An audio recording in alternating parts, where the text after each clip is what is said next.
Kur mendojmë për tregtimin e mallrave, pra naftë, metale, drithra, shpesh na vjen në mendje imazhi I një kazinoje gjigante globale. Por, çfarë nëse themi se thelbi I këtij biznesi $1 trilion nuk është as pak të marrësh rrezik, por përkundrazi, ta eliminosh atë pothuajse plotësisht. Mirë, le të hyjmë thellë kësaj ideje. Ja, ky citim nga materialet burimore duket krejtësisht në kundërshtim me atë që mendojmë, apo jo. Një industri që njihet për luhatje të çmendura të çmimesh, por që e përshkruan veten si me rrezik të ulët. Kjo është pikërisht enigma që do të zbërthejmë sot. Kjo është pyetja e madhe. Si ja dalin këta gjigant të lundrojnë ujërat kaq të trazuara të tregjeve botrore pa u fundosur? E po, përgjigjja nuk qëndron tek parashikimi, por tek një arsenal mjetesh financiare jashtëzakonisht të sofistikuara. Për të kuptuar pse menaxhimi I rrezikut është çelësi, duhet të kuptojmë së pari vetë natyrën e këtij biznesi. Këtu nuk bëhet fjalë për të goditur një fitim të madh nga një transakcion I vetëm. Jo, as pak. Është një lojë vollumi, shpejtësie dhe efikasiteti.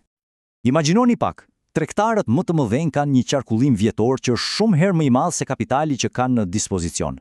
Ata fitojnë ndonjëherë vetëm disa cent për çdo fuqi nafte që lëvizin. Pa një kontroll absolut mbi rrezikun e çmimit, një lëvizje e vogël e papritur e tregut do t'i fshinte fare nga harta. Dhe këtu hyn në lojë arma e tyre kryesore. Mjeti që e kthen spekulimin e rrezikshëm në një operacion logjistik pothuajse të parashikueshëm. Kjo teknik quhet hedging ose mbrojtje nga rreziku. Thënë sa më thjesht, është si të blesh një policë sigurimi për çmimin. Në vend që të vësh bast nëse çmimi do të rritet apo do të bjerë, ti thjesht e kyç çmimin tënd sot. Në këtë mënyrë e neutralizon plotësisht paqëndrueshmërinë. Okej, le ta shohim me një shembull konkret se si funksionon kjo në praktik. Të themi se sot biem dakord të shesim një sasi nafte pas 3 muajsh. Për të mbrojtur, ne shesim një kontratë futures që në thelb është një premtim për të shitur me një çmim të caktuar në të ardhmen. Le të themi e kyçim çmimin në $60.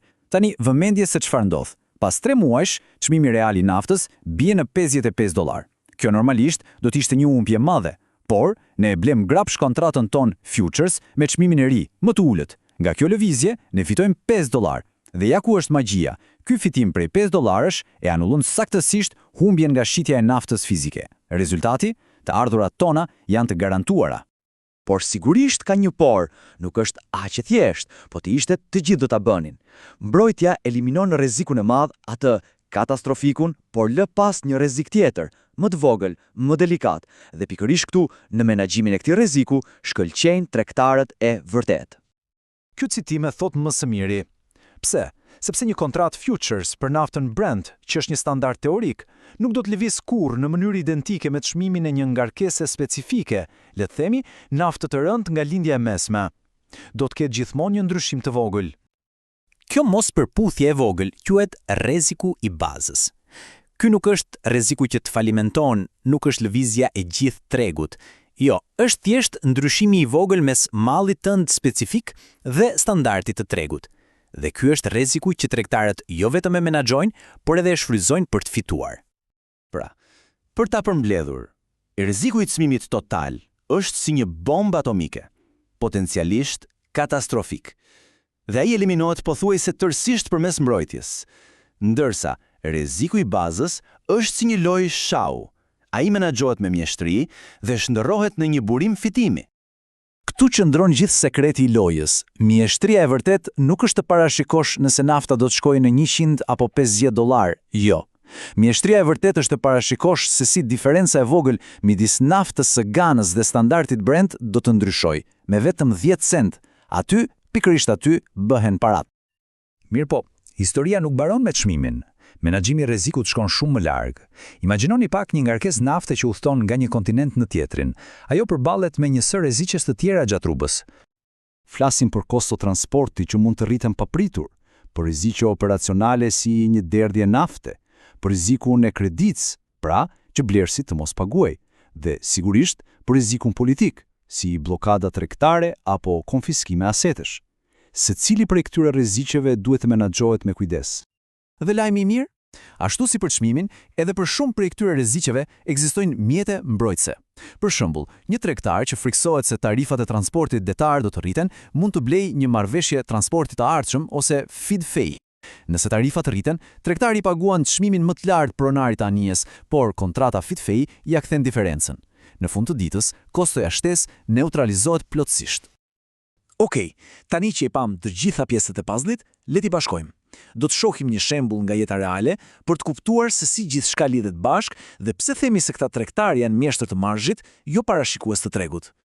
Ky është një shembull i vërtet nga Trafigura, një prej gjiganteve të industrisë, një transakcion tehet kompleks që përfshin blerje dhe shitje të bazuara në standarde të ndryshme çmimesh dhe në periudha të ndryshme kohore. Kjo tabel e thjeshton në mënyrë fantastike. Shikoni me kujdes. Fitimi bruto, pra diferenca mes çmimit të shitjes dhe blerjes së naftës fizike, ishte plot $18 milion. Por, nga ana tjetër, humbja neto nga të gjitha kontratat mbrojtëse ishte $15 milion. Kjo lën një fitim tregtar prej $3 milion.